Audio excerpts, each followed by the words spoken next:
Pat Troxel-Tan. Pat will be doing the moderating of this panel. She is the CEO of Vogue Towers.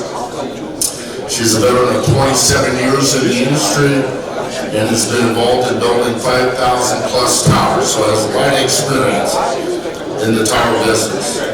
Pat was instrumental in starting the State Wireless Associations nationally, including the first program right here in Tennessee. So thank you. It's awesome. I don't even know, I think there's 32 State Wireless Associations now. Is that right, Steve?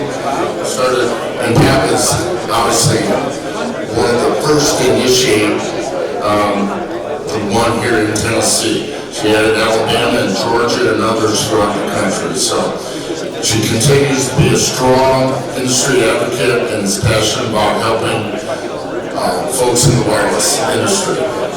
So please welcome Pat and the tower panelists. Thank you, Craig. And I always like to do this. Hopefully, all of us take 2 minutes when we pass Steve nicely in the hallway at night or see him at dinner or at a party. And thank you. I know this much from starting with State Wireless back then of what a job it was. And you used to go to your bosses and say, can I please have some time to work on State Wireless? Or, it's a huge job. So I want to do an extra thank you to Steve Nicely for all that he does to get us together, and no one has any idea what it takes to do this. So thank you.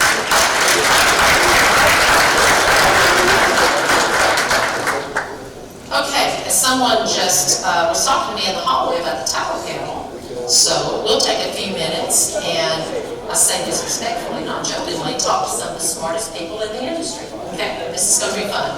I think I've done this with most of you up here a lot. I'm not going to tell you resumes and bios. I venture to say most people know either the companies or most of these gentlemen. I'm just going to go down the list and make sure you know who they are. So starting to my left is Bob Page. Bob is Executive Vice President. He has Corporate Development, all of M&A at Vertical Bridge. Next to him is Tony Sabatino. Tony serves as Chief Strategy Officer as well as Chief Technical Officer of Diamond Communications.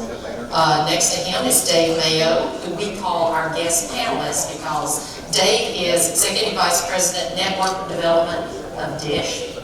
That doesn't really make you a tower panelist, but there was a lot of talk. They said, why don't we get a carrier or someone up there? So I told Dave while we were in the back, I said, we kind of did a poll, and I threw out all of these, do you want whatever, and you won, Dave. So, so welcome as the Tower Panel's guest panelist. Next to him is Todd Raleigh. Todd serves as Chief Executive Officer of Strategic Wireless Infrastructure Fund, which was also something that was kind of named to this tower panel, and I was asked to do something to put maybe one of the investment funds that's playing in this world different than the traditional tower company. So that'll be interesting to hear your perspective. And last, but certainly not least, is the gentleman with a new job.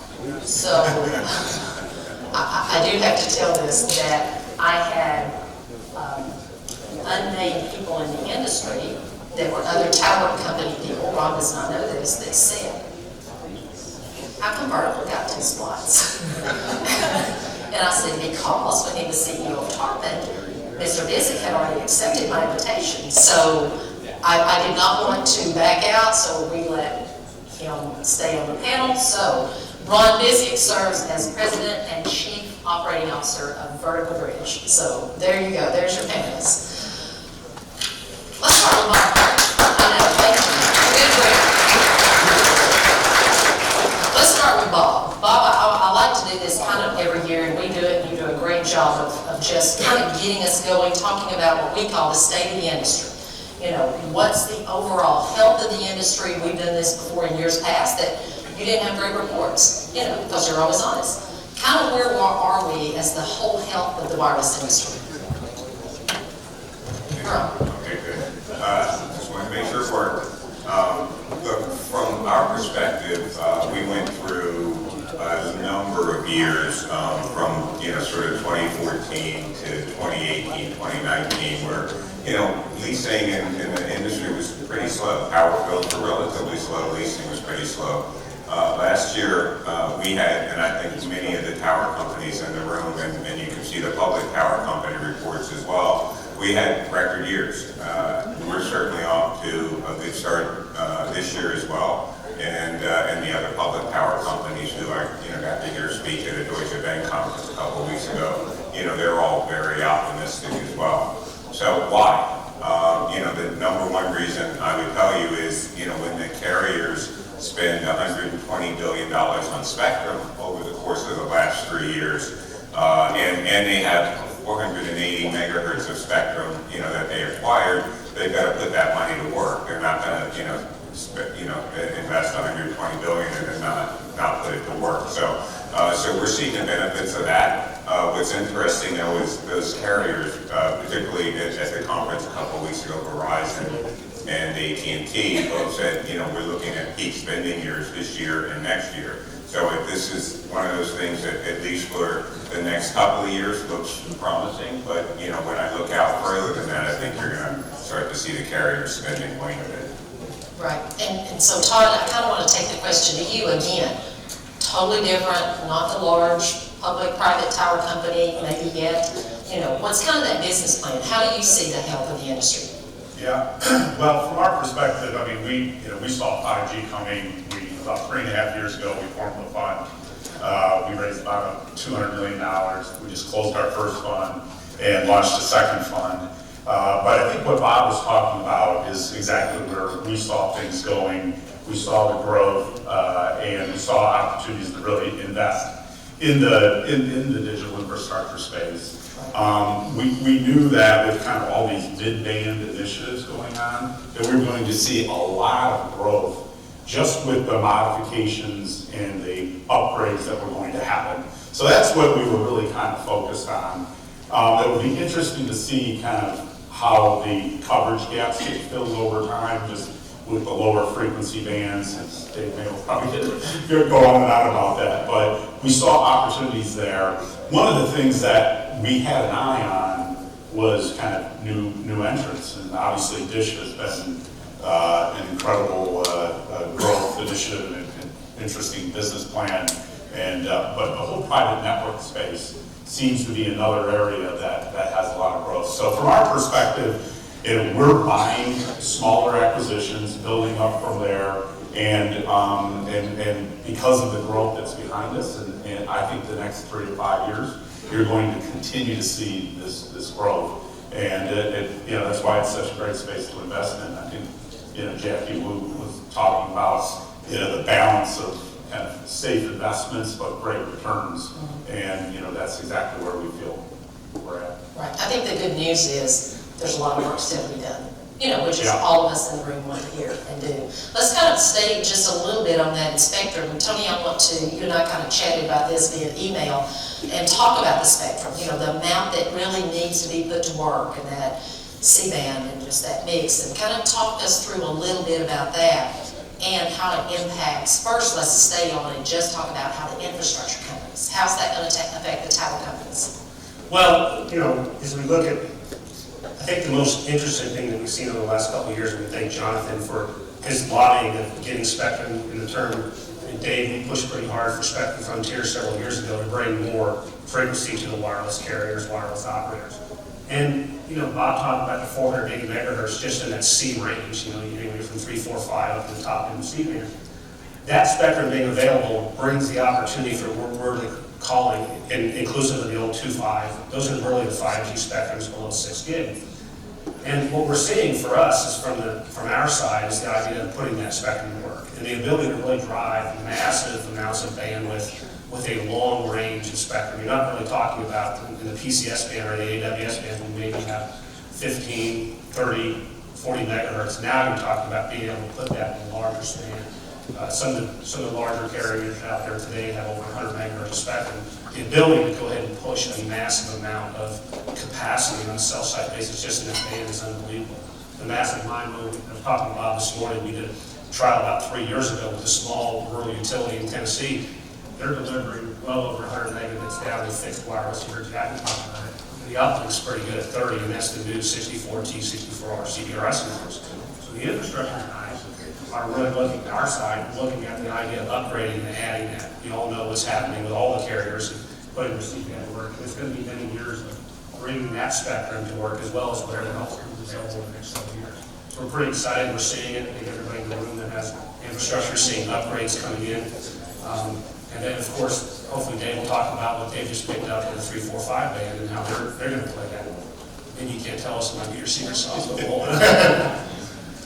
we're pretty excited about it. Right. I think it's just putting that to work is really starts to differentiate the wireless and doing the things that Chad just talked about. The idea of fixed wireless can solve things for fiber to home. Look at this rural Tennessee, we saw $90,000, $100,000 in some homes. That's pretty expensive bills. And Todd, you're shaking your head the most when Tony said a few things. What's your thoughts? Talk about spectrum. Well, I think, what we've seen with Spectrum, at number one, it's such an enabler, and it is really what is making 5G happen. T-Mobile clearly had a head start with the 2.5 spectrum they acquired from Sprint. That was kind of all stuff I managed back in my Sprint days, so I was pretty familiar with all of it. But what they're able to do now with the 345 and the C-band, you're going to see that happening really through 2022, 2023. Bob, I think 24 and 25 also. I mean, these are going to, it's going to take several years to roll this out. AT&T is talking about this new combined transceivers and antennas that really won't be ready toward the end of this year. So we'll really see that happening, but it's also given us a platform for, as you start to look at 6G, and it's crazy, but people are working on 6G already, right? And so, but clearly those bands are enabling the major carriers. And I think, Tony, you hit on something great, which is the whole fixed wireless play. You're seeing the major carriers pursuing a fixed wireless play. But then you're also, the whole WISP market and private networks that are really growing. And again, that's enabled by a lot of the spectrum that's been made available. Right. Bob, it's what's driving us. Yeah. What thoughts? Yeah, I agree with everything you said. Yeah. I do think that you will have a very high spending over the next couple of years. I do think it will drop down, but it will be higher than what it was in the 14 to 18 timeframe. Right. So Dave, let's kind of go to you. Your thoughts, not only on that, the status of the 5G rollouts, the impact of the spectrum that really now, I'm sure you like to hear it. People are now calling the big four, of AT&T, Verizon, T-Mobile, and Dish.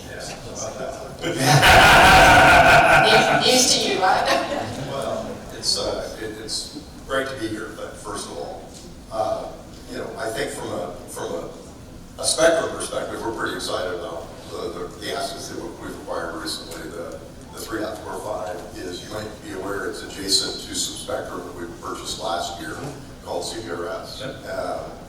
And we're really optimistic about rolling that spectrum out over the course of the next couple of years, primarily to help with private networks initially, but I think over time it will be important capacity spectrum that we bring to bear. You guys might not know it, we have about 110 megahertz of spectrum before you talk about CBRS or before you talk about 3.45. And that's what we're currently rolling out. It's a combination of mid-band and low-band. Roughly similar to the spectrum portfolio that I had at my previous employer several years ago that supported 60 million customers. So we've got a lot of room to grow into the spectrum that we have, and we're pretty bullish. If you look at even if you include our Boost customer base, at the spectrum assets that we have per customer basis, it's pretty astounding. We've got lots of room to grow the business. So Yeah, it's exciting. we're feeling pretty bullish. In terms of the deployment activity, we're on track to meet our 20% milestone that comes up in the middle of June of this year, and the 70% milestone that will occur in mid-2023. So that's the state of the union at Dish. Everybody's heads down, we're just getting our jobs done. And probably one of the big reasons for coming today was to just say thanks to all those GCs that are helping us do the rollout. It's a big program, lots of work from the GC front, lots of great work by the tower guys. So thank you all for all that you do to support us. Ron, and with this though comes some challenges too. And we again kind of kind of chatting via email, what about things like this FAA issue and some of the things that, it's not all positive that we're seeing come out of this? First, Pat, I want to thank you for introducing me, because I have a note here not to introduce myself, and still being at Dartmouth Towers. A long time there, I love those guys. So, 15 days on the job, guys. I don't know how much of the ED info I'll be able to share. I'm just getting up to speed or drinking through the fire hose. So, comments on the FAA. First, it's ridiculous that you have all that money spent and we have an issue at airports. I'm sure the carriers are very frustrated by that. I think it's a fluid situation. I believe that at least one of the carriers has negotiated with the FAA to resolve the issue. I'm sure the other ones are in talks. What we know about this, at least at the moment, is that this affects low visibility related landing systems. Only a certain number of Boeing 737s, it's 2,400 in the US and 8,300 worldwide. There's about 50 airports that are directly affected in the United States, and there's about, I think about 80% of the airports have been cleared for 5G rollout. Some of them will be at a lower power level. So what does this mean? It means that if you have sites near airports that are affected, that lease-up is going to be slowed down, right? So we at BB have facts here. We have 14 sites around major airports that have an effect from this delay imposed by the FAA and the FCC. Know your sites, know where they are. Expect that there'll be delays until this is fully resolved. Yeah, something to watch. Let's talk about, Dave, this will be interesting for you to hear if you kind of looked at the questions, and it's interesting, something else we've done on the tower panels, we kind of open up and ask people, used to just years ago, I'll tell our trade secrets, I'd call them on page and say, what do you want to talk about? And we've kind of opened it up that people submit questions. So interesting probably for you to hear, Dave. This next question, Bob, will start with you. Talk about from an infrastructure supporting the new guys, not historically, the Verizon, the T-Mobile, the impact that we're having as tower owners to Dish, the growing broadband. How vital are those partnerships? Dave, I appreciate what you said, thanking the people. It's critical. But there's a big part that you're doing that they have to do and succeed. Yeah, so, first and foremost, I mentioned that we had a very good year last year. And, with Dish, we had a very good year. We would have had a good year without Dish, but thank you, Dave.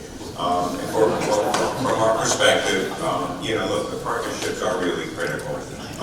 And again, as Dave mentioned with the GCs who are helping him, we have a stable of partners, and we couldn't build, in Johnny's camp, hundreds of towers a year without a GC partner. We couldn't lease, tens of millions of dollars of co-locations without critical partners. So from our perspective, we really nurture our partners, make sure you pay them on time, make sure you treat them really like partners. Communication is key, setting expectations, and believe me, Dave over here has pretty high expectations of us. So we really need our partners in order to be able to deliver for the kind of commitments that they've given us. So from our perspective, the partnerships are really critical. Todd, maybe not a big gorilla yet, but, talk about that support, of the new guys. What's your thoughts? Yeah, so, from our perspective, we continue to try to build these partnerships and be strong. I think Jack and Wu talk about being carrier friendly, not gouging the carriers. And when you're working with the new entrants, they need to have some runway to kind of build up their businesses, build their opportunities.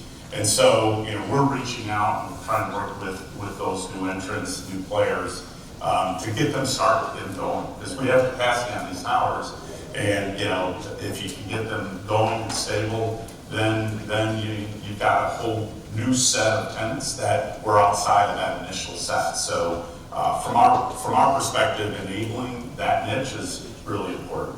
Oh yeah, we're helping each other succeed. Yeah, Ron, partnerships? Yeah, I think the age of MLAs brought along better partnerships. You see them throughout the industry with all the carriers. Dave certainly has one with many of us in the room, including DB. And they provide 4 things. 1, speed. 2, predictability in terms of the leases that they're signing. 3, efficiency. You can do a lot really quick with an MLA as it relates to leasing. And 4, most importantly, fair terms from both sides. So I think MLAs have established partnerships more so than in many years past. I've been doing this a long time. We didn't have MLAs in the early days, and frankly, the carriers were disadvantaged as a result. So now we have a more balanced relationship as an industry. No, I think those have been critical. I remember the days when we used to sit with the carriers, would be at Bell South Mobility, GTE, and say, do you want to work on maybe a template? If anybody remembers those days. Let's go back to 5G a little bit, Ron, and stay with you for a minute in terms of the impact, because there's, it's impacted a lot in our world, the infrastructure, structural concerns, financial impact. But I think one of the things I want you to specifically talk about is the barrier that it's causing, will cause, continue to cause for the carriers on those ads and those upgrades. You can't switch it up on me. Yeah, that's what it says. I'm prepared differently. That's what it says. That is not fair. President of Vertical. Well, first of all, we at Vertical have a pretty young portfolio, got a lot younger when the EcoSite merger was done.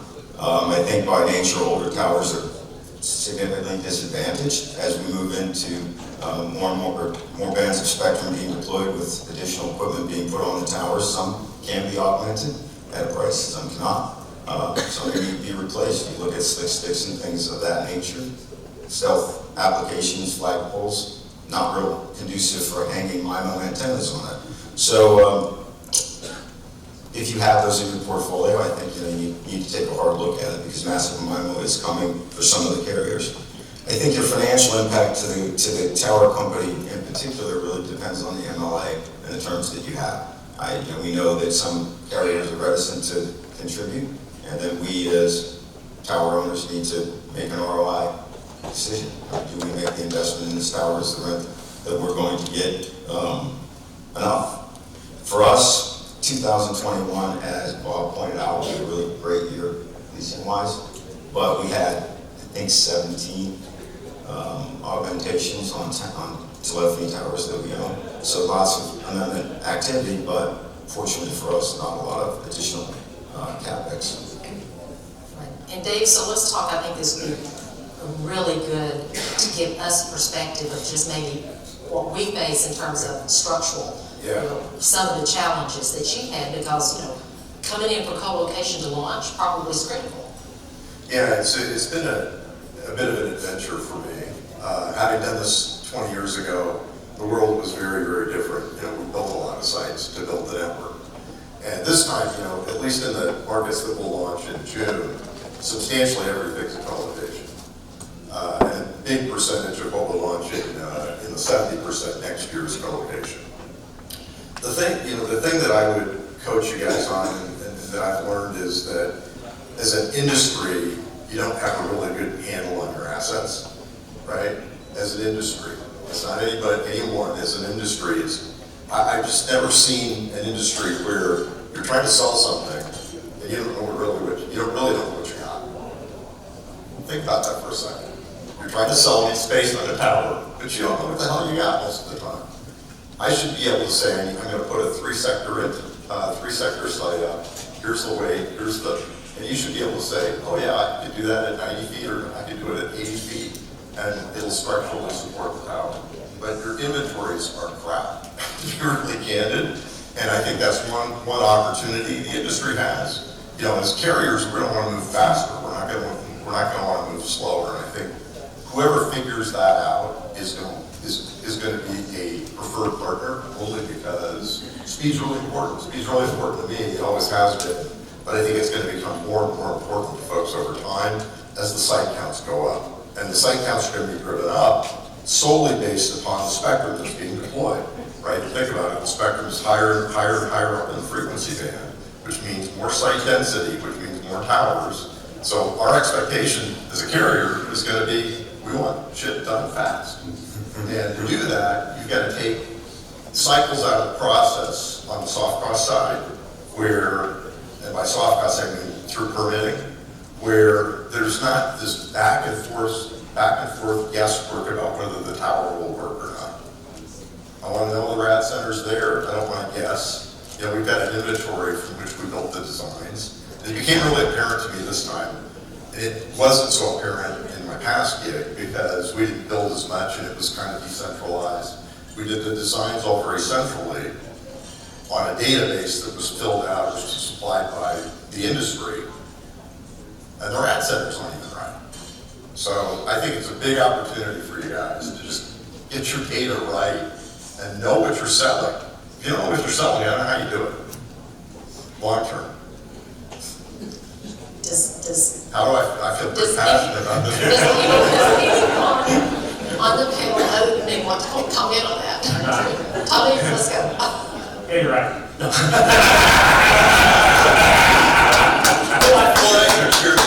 Yeah, no. Some guys do better than others, and some of them are really just really bad. Well, you know, back when, I was building the same time you were, one of the things that we've discovered, and you all did a really good job this last time about when you were starting to sequence out sites and understand that, is the idea that you need power, you need tower, you need backhaul, you want to understand the capability, what is the zoning availability, and when you get those sites, is it structurally available? And so as you start looking through that, I think you have already taught us all in the industry how to do it. Now, whether we've perfected it or not is still to be seen, but you've ran into a couple of things over the last several months. But really sequencing that and understanding that I need to know 4 or 5 key things in the site and I can walk through. And the really thing is it's only ready. Yeah, I'm almost less concerned about the power and the backhaul, because that's gonna get sorted out independent of you guys. It's really your stuff, Yep. what your assets are, what's up there, and you have space. And if you don't, I just wanna know really fast. I don't wanna wait 3 months to figure it out. And have to find no one. Yeah, exactly. Dave, I couldn't agree more, and we're spending a lot of time, droning sites. There's a lot of technology out there that wasn't out there 10 years ago. And so you can learn a lot more about sites, and we think making those investments ahead of time will pay huge dividends. And to that point, Bob, I was just thinking where our technology's changed a lot and our tools have changed a lot.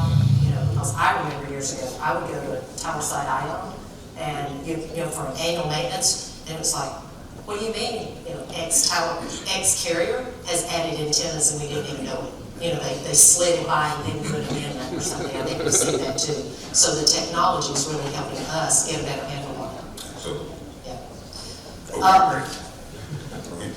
So with all those challenges, we're meeting our needs with 5G, let's talk about 6G, Bob.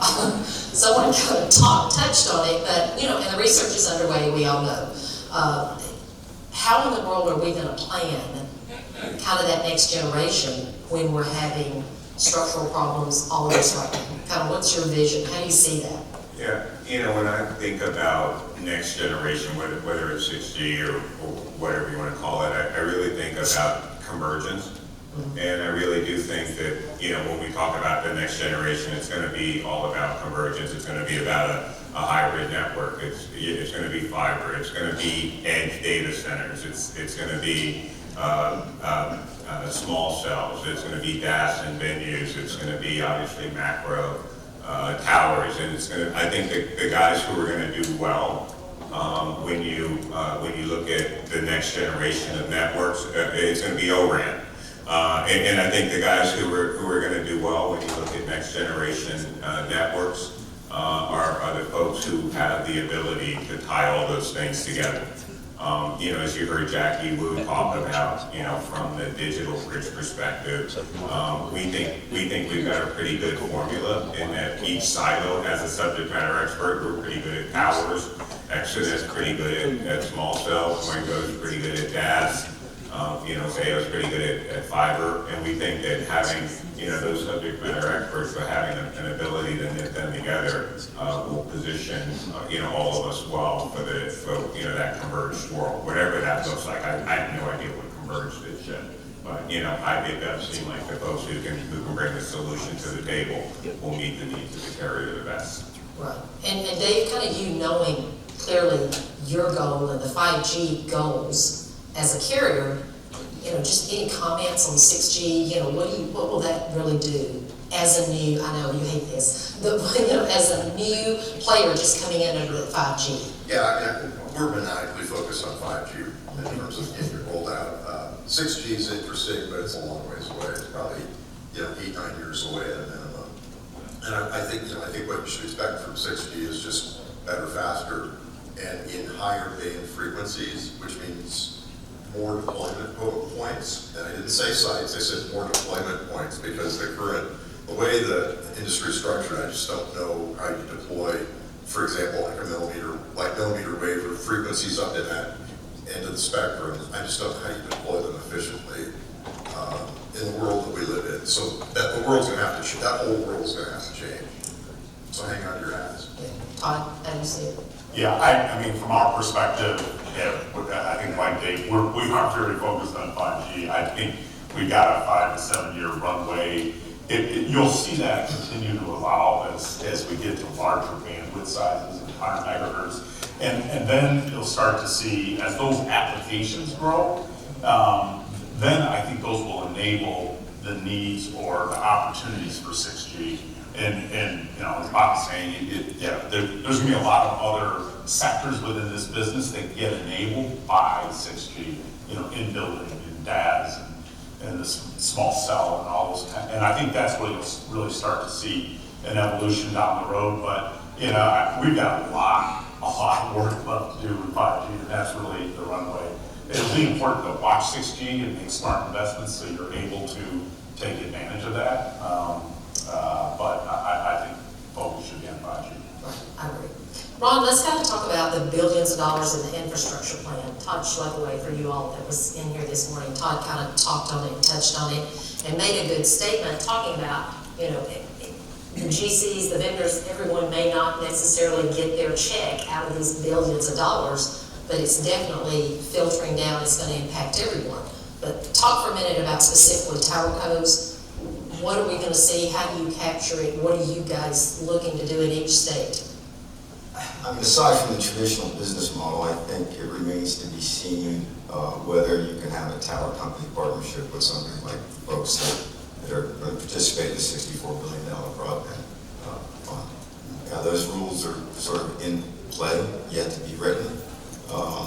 Each state's a little different. A state can even run its own RFP process. The role of the wireless internet service provider, I think, has increased given the up and down speeds that are now mandated. They're not nearly as high as it was. So fiber was disproportionately disadvantaged or advantaged over the WISPs. So it's early. I think it's early days. I mean, it's still playing itself out. We certainly, as a large-scale tower company with cousins that we can interact with, think that there's something there, that there's a there, but I think it's just a little early for that, and it remains to be seen how well the WISPs can actually compete. And I think that's the critical part of the people, to the people in this room. Can we enable the WISP environment to succeed by partnering, certainly providing tower sites, maybe some funding, some other ways, interesting ways to get them to market. But I know Jonathan's looking at me here. Your work was tremendous in this regard. Thank you. Tony, what about the fund? Well, looking at this, and as Jonathan and I are looking forward to hearing you talk more about this today. I think you can give a little insight to states here locally. But these funds are going to be driven by the states, and it's kind of an unknown to us right now until NTIA comes out with the rules. Speculatively, I don't think there's going to be a massive amount of the $65 billion coming into the wireless side. We all know what the directive is trying to bring fiber to some type of premise. But we're hopeful that it drives some things. There are some good things in there, like digital equity that are being driven there. There's also, unfortunately, there's a lot of administrative ties to it as far as what are the rules each state will have an administration to drive. I imagine a good percentage of states will do the right thing with it and drive the end user. What really is important is to get connectivity to those who don't have it, and that's what we're hoping for.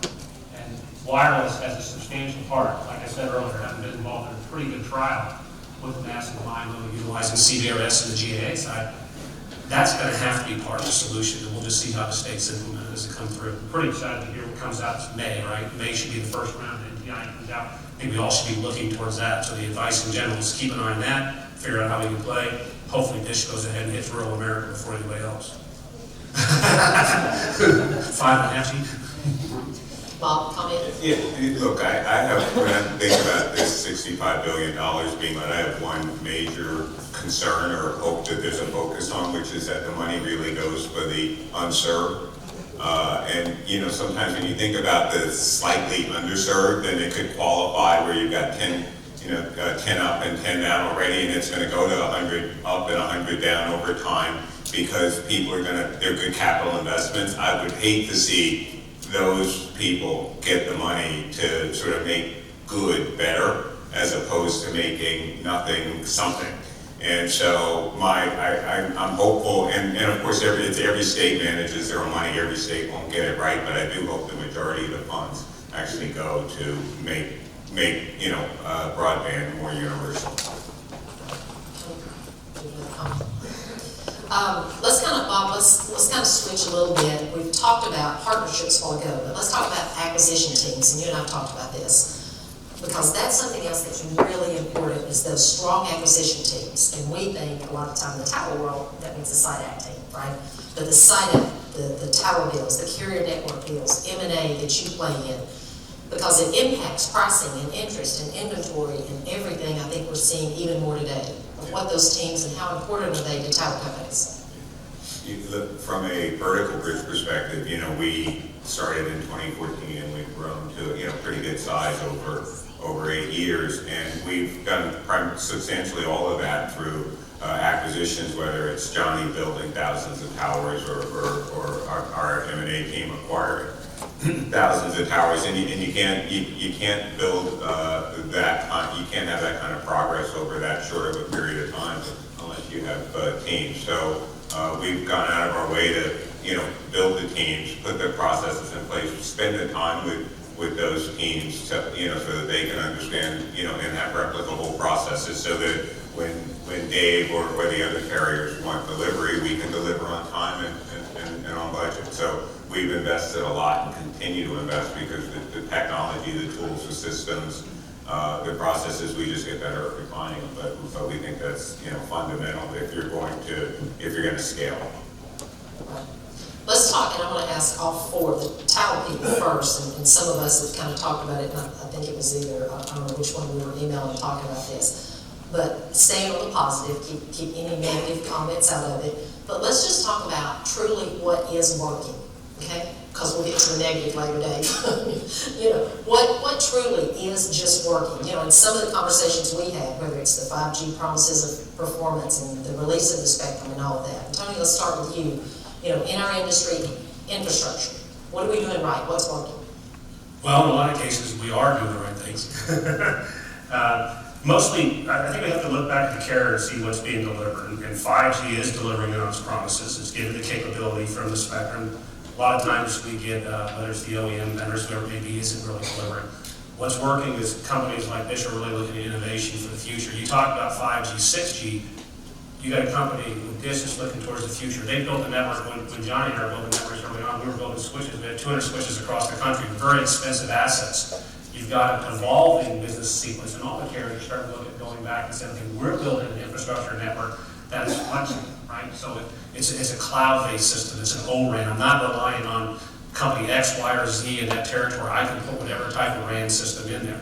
And so what's happened is from the OEM side, we're no longer tied to company X in one geographic area, which gives the carriers and even ourselves, as far as infrastructure groups, the flexibility to work with whether it's a ground-based technology or whether it's a tower-based technology to utilize. And the fact that it's evolved to this no longer standard by one or two or three major OEMs that provide the products, it's opening it up to a more better interface where we can buy all these widgets, which really drives the capability for the carriers to have an economic investment, but also give us the ability to be flexible, go with lighter center lines. It's amazing the capacity you can get out of 3.5 type system C-band and compared to what we're doing in lower band. So pretty excited about seeing that. And of course the promises of 5G are making pretty good progress. Yeah, Ron? My turn? You're in? Sure. I'll take a little different twist on this. I think from the tower company perspective, certainly big and small sized guys, which I was one of, multiples are really working well. There's been a number of deals recently that were very good for the sellers, and I unfortunately think that probably is here to stay for a little bit, if you're a buyer. I think scale offerings from your tower company perspective are working. The more levers you have to pull in your collective portfolio, I think the more attractive you become to deal with. And at Vertical, I'm still learning my way around, but it seems we got a lot of levers. A lot of levers. I think rural coverage and network expansion is working. You know, we're now seeing for the first time in many years, folks in the carrier business start to push the limits of their coverage, covering, as Bob mentioned, the underserved or the unserved areas. You know, a lot of the things that we work on and what I worked on at Tarpon were coverage areas that had previously not had any coverage. So that's very good for, you know, the tower companies in this room. And let's see, do I have any more? Carriers are getting spectrum in their hands, and that's causing all of us to benefit by putting antennas and lines and base station equipment and remote radios on towers. So that's a good thing, and there's more coming. I think there's one in July, is that right, Jonathan? A new one coming out in July. So spectrum always begets opportunity on towers, certainly for other parts of the infrastructure. Todd? So I think from our perspective, the upgrades and modifications we've seen do seem to be going quickly and streamlined. We heard loud and clear Dave's message on making sure we know what is available and not putting the burden completely on the carriers, and I think that's probably important to do. But one of the areas I would add to what Ron said, that we've seen a lot of growth in groups here in this room, are really the tower developer community. I mean, we've got some developer programs that we run with developers where we're helping provide financing along the way and milestones. But the working relationships they have with the regional engineers from the carriers is awesome. And although I know everybody wants to accelerate that process, and I know WIA's done a ton to help us do that. But that seems to be improving, and we're excited to continue to play in that space. That's been really valuable. Okay, what's not working, Bob? Look, I think, over the course of the last 6 or 7 years, we've seen pressure on a lot of the terms that we have in our MLAs, but honestly, I think a lot of those with the growth that we've seen with the acceleration in orders from the carriers over the last year or two, I think a lot of that stabilized. I mean, escalators was a source of a lot of discussion over the last 5 to 7 years, and something about when inflation goes to 7.5%, that no longer becomes a headline discussion anymore for the carriers. So I think that you've seen escalators stabilize. There's still the overbuild scenarios, and we think there are still some scenarios where sites the carriers are asking for overbill, and we're going to deliver them what the carriers ask for. We don't think those sites are valuable as a site that has no tower nearby, but I think the overbuilds, we're still seeing some of them, including, this sort of blows my mind, but we're seeing a site where there's one of the big three that has a tower. There's already an overbuilt tower, and we're being asked to build another tower nearby. And we think that those things, we think you're much better served to go to the person who overbuilt and help bring that carrier to that site as opposed to overbuilding that tower. But we're going to do whatever our customers want ultimately. What about the pricing you touched, but what about pricing pressures from the carriers because of what they're doing? Yeah, I think that from our perspective, pricing has been pretty stable for the last 7 years. I mean, it really hasn't changed a whole lot.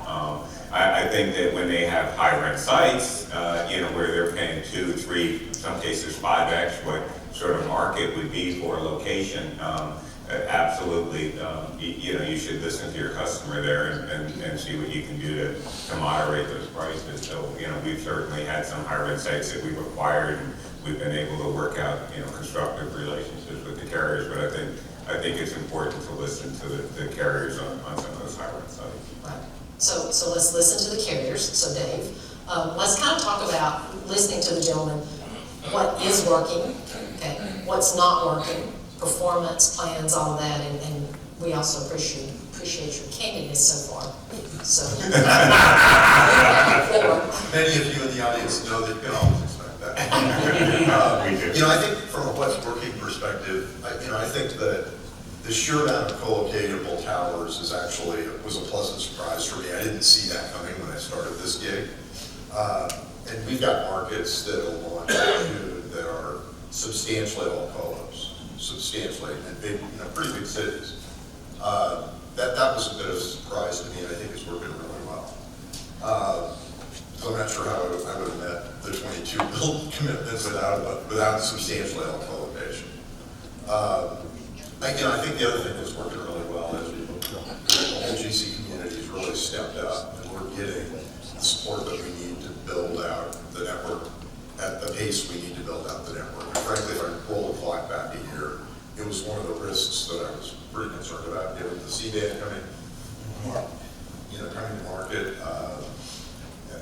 But it's actually turned out, really, really well, and the GC community's done just a great job.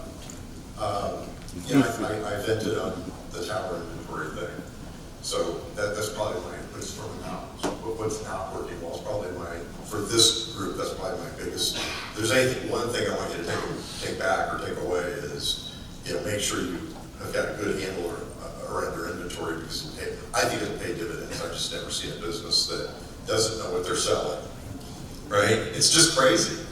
I've had conversations with many folks about this, as you might well imagine. Let's see, what else is not working? That's probably the biggest challenge. I think, I think the industry is, just been, I reflect back on my past 25 years, and it's just been unbelievable. And I think, in the long term, I think it will continue to grow. I was reading something the other day called wireless, the fifth utility, which I thought was pretty profound, in that it's just such an essential service that everybody expects. It's there, it works, it's reliable. And I think just keep doing everything that you're doing to support the operators, because we need you. And one of those things, Bob, kind of go back to you, we talked about workforce, and again, Todd and his group, at NATE are a huge part of what we're doing. But what about the vendors and the workforce, and how challenging, first kind of on our side, infrastructure, and then Dave, I'd like you to answer it also, kind of what you're experiencing, just from that workforce availability and that pool, as far as pool and quality. Yeah, so first off, I have to say that whenever you need price increases, you should come to us when we're doing our budgeting, which is the fourth quarter, not in January. But it seems like every vendor out there came to us in January and wanted a price increase, and for good reason, right? Because of inflation, because of some of the pressures that we're seeing in an accelerating economy. But look, we are seeing minimal challenges in the workforce. Again, I think a lot of it, and I give credit to Johnny and his team, they've been the ones who the biggest checkbook, certainly at Vertical Bridge over the last couple of years, but they've done a good job of making sure that we're communicating with the vendors. I think if you do that, and if you pay your vendors, they've been able to grow incrementally on tower builds year over year, and we've really not had the resource issues that some people, I think, are experiencing. But I think it goes back to being a partner. Right. Dave, what are you guys seeing the most? Any challenge in workforce vendors? As I mentioned, I expect it to be a real big problem, but, to be really candid, we've done some things to be great partners.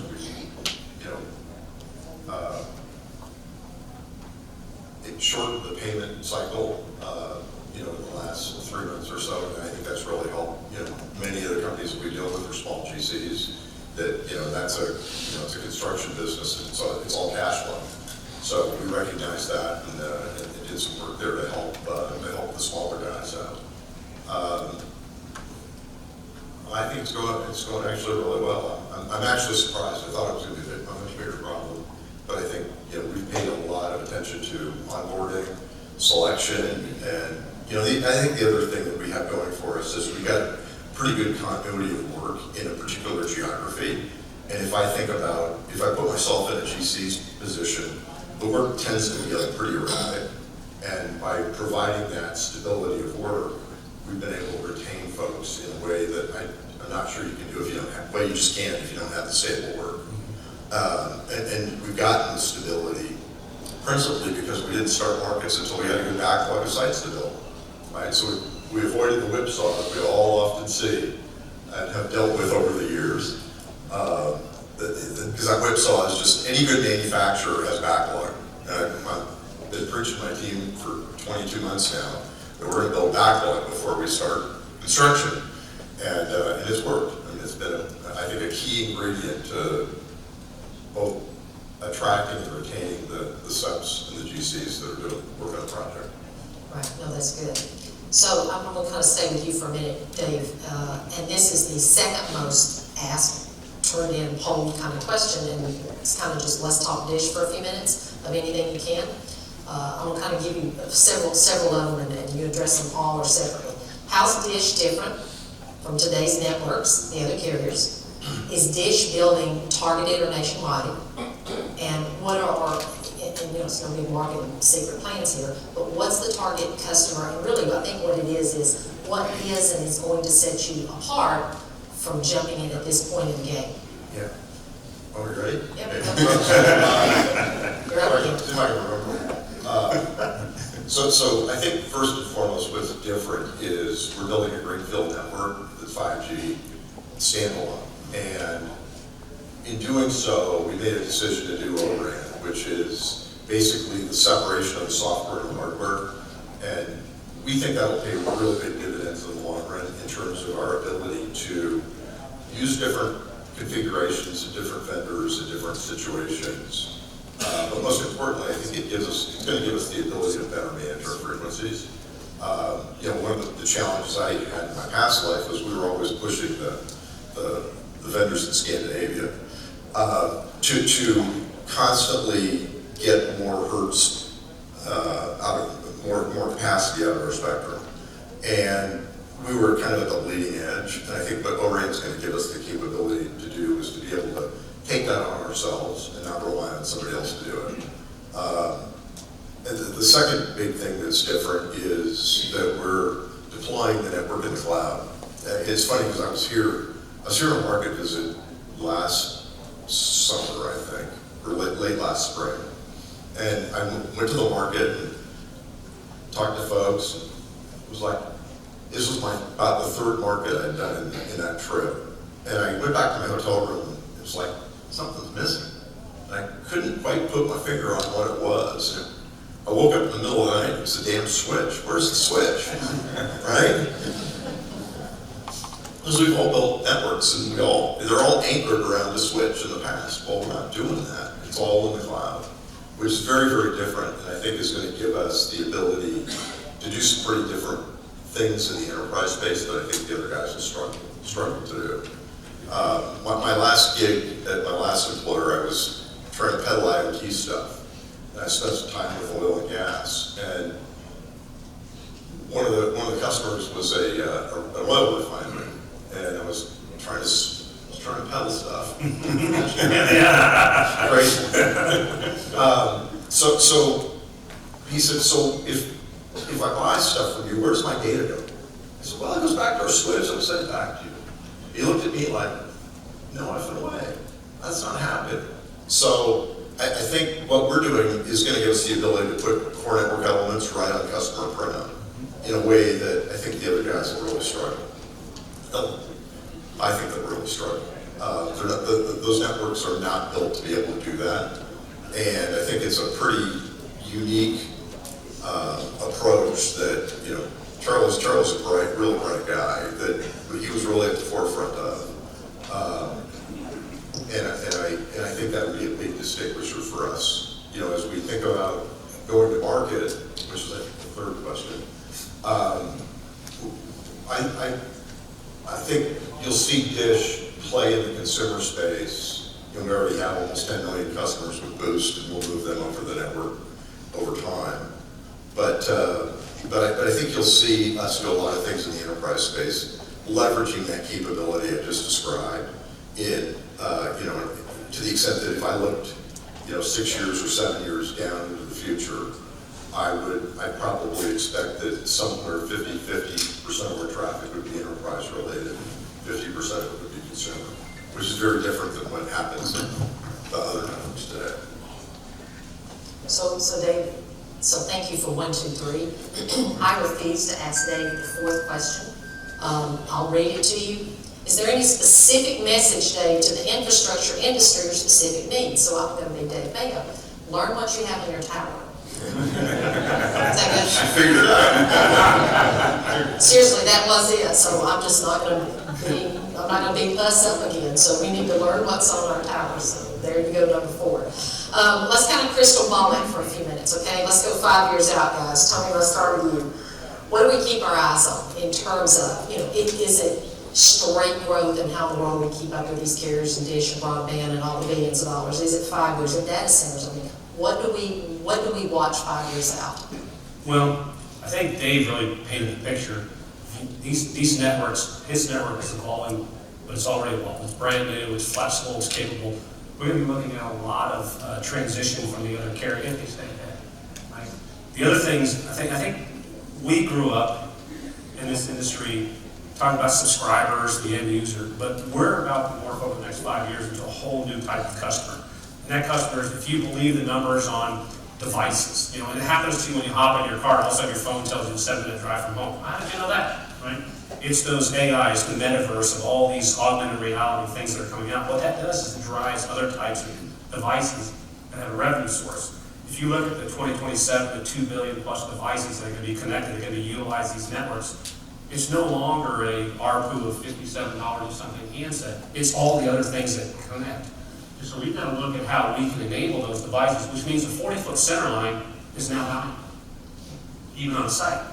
A building attachment, a parking garage, all of the assets that we have, those are going to be valuable as start growing networks, figuring out how we do millimeter wave for those that have spent money on millimeter wave. And I really think that it's a lot more as 5G from that point, in the next 5 years, it's going to be much more mature and a lot more understanding of it. And it's going to have its evolutions, although it's just 5G, between 5G and 6G, there's all these, again, we've gone through these permutations of the one technology. And as those things are adapted and put in place, I think there's great growth and great capacity across the board for our assets, as well as what the other carriers can deliver to their end-use customer. So it's thinking outside the box. It's no longer handsets, it's connected devices, whatever that may be, a wearable, a trackable, those types of things. Todd, what do you expect? Well, it's interesting if you look back at kind of 3G, 4G, now we're headed into 5G, and you think about the applications that got created from these technologies. And one of the reasons why our country wants to lead is because all that innovation happens. But you think about the Ubers and all these businesses that got created because of 4G enablement. And so 5G is going to enable a whole bunch of things that we probably have no clue sitting here right now. But there's really smart people all around the world, and certainly in the US, working on that. And we've got visibility to some of the stuff, connected cars and telehealth, and who knows with drones dropping off packages, and I'm sure Amazon's got an innovation group that is driving incredible things. But all of those things are going to happen over the next 5 years, and Tony's reference to lots of devices are going to happen because people develop applications that enable that and figure out ways to become more efficient and make money in different business models. And so that will happen, and so it will.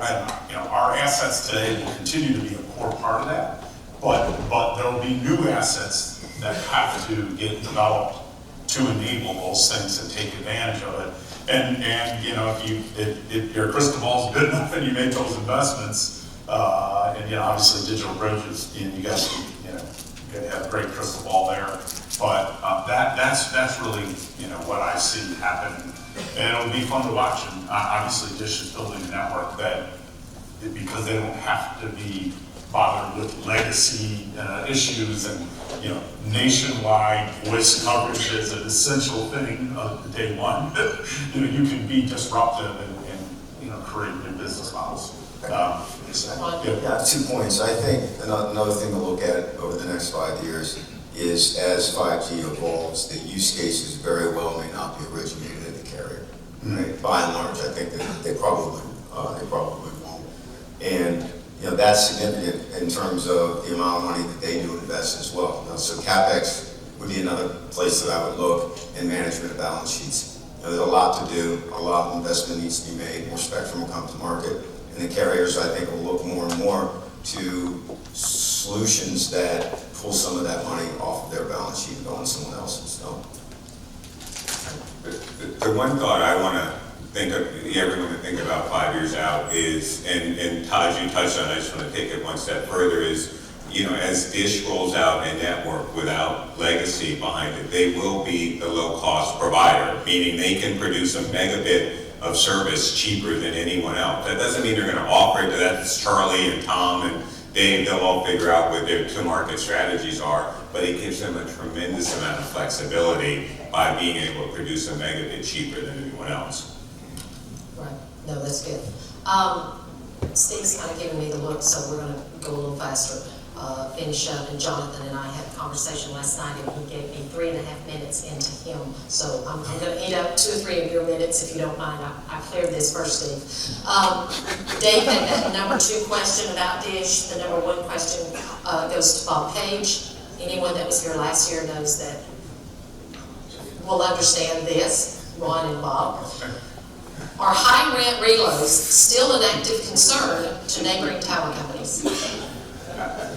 Look, I think that as the carriers have gotten busier, you know, they put more of their focus on building out C-band and things like that. But they look, if there's a site that's way out of whack, the carriers are still looking for alternatives, and we're gonna meet the carriers' needs on that front. You know, we just saw close to a dozen sites within the last couple of days that the carrier wants to move off of, and we're gonna figure out a solution for the carrier, whether it's building another site or, you know, we've developed a concept that we're working on called code sharing, where if we're getting those rings, why not go to the tower owners that are there and see if you can't do a lease, sublease, and we'll control the relationship with the carrier, and then the carrier, you know, we can work with the tower owner. So we're working on that now, but you know, maybe a way to not deploy additional capital, but you know, still have the carrier get what they need, and you know, have the tower owner get the majority of the revenue that they would otherwise not have gotten. For clarity, Ron, did he say, are high rate reloads still an active concern? Or are you saying yes? I was, to borrow a famous line from a press conference, I was told I'm not to take any questions on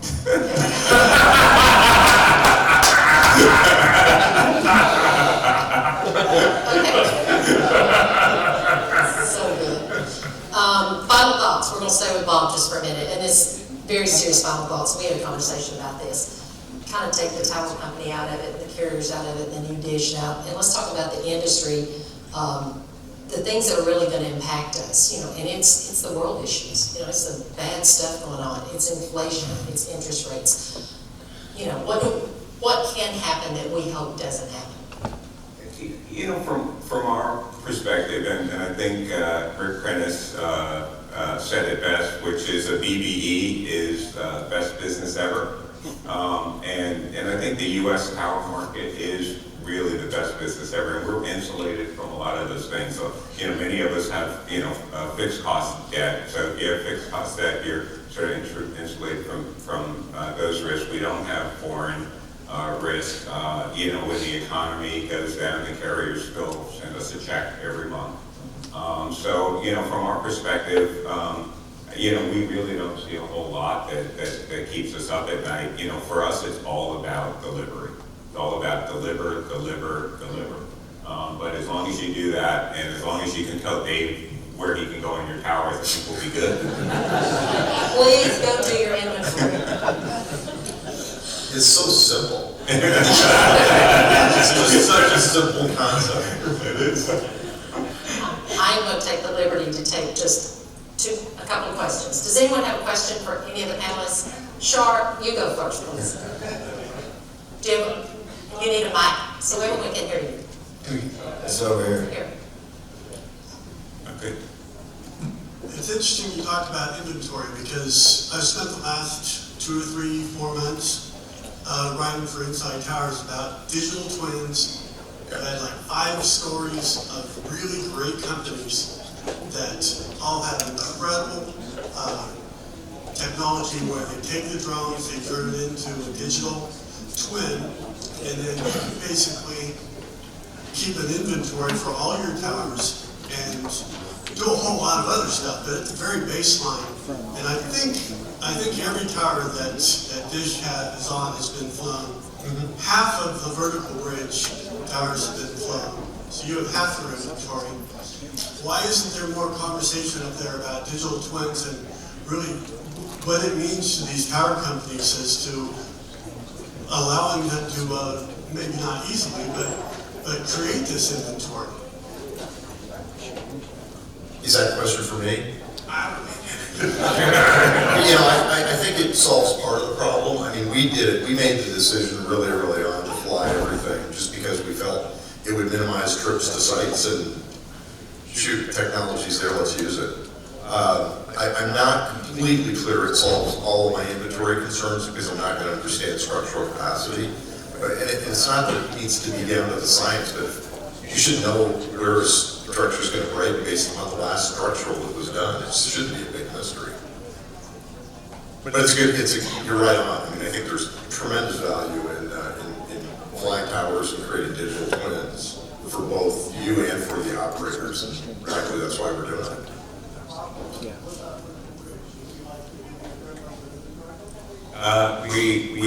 We know what we have today, and obviously what we built, we know a lot more about what we built than what we acquired. And over time, we're continuing to invest more and more capital and, in understanding what we acquire and being able to, capture that in our system so that we can tell Dave quickly.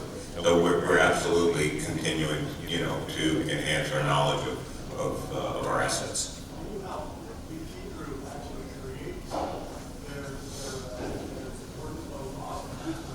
Exactly. So I mean, we live with that.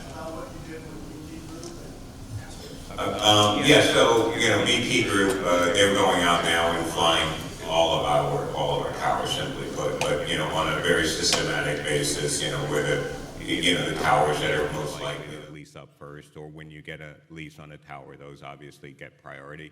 But the goal is over the next year or two to have all of our towers droned, and we're in partnership with BT on that. Anyone else? One more question. Anyone have a question for the gentleman? Okay. Thank you very much, panelists. Stay and listen to Jonathan Addison. All right. As always, sir. Hey. Good job. Enjoy Kansas City, man. Yeah, thanks a lot.